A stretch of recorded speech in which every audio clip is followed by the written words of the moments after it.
உன் தேவையை கர்த்தர் அறிந்திருக்கிறார்.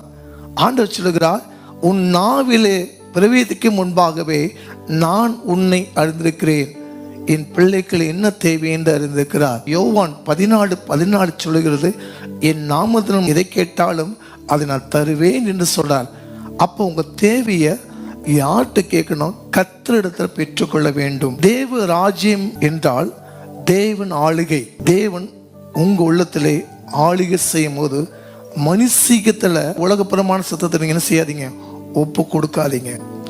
அவருடைய ராஜ்யத்துக்கு ஒப்பு கொடுங்க. ஆனா நான் என்ன செய்யணும், என்ன பண்ணணும், என்ன தேவை இருக்குது, ஆண்டவரே என்ன இந்த பூமியில வச்சுக்க சொல்லுங்க, ஆண்டவர்கிட்ட கேளுங்க. தேவ நீதியின்படியாக நம்ம நடக்கணும். ஒழிய சுயத்தின்படியா நம்ம என்ன செய்யக்கூடாது, சுய புத்தியோடு நம்ம வாழக்கூடாது. சுய சிந்தனையோடு நம்ம என்ன பண்ணுவோம், விழுந்து போகுவோம்.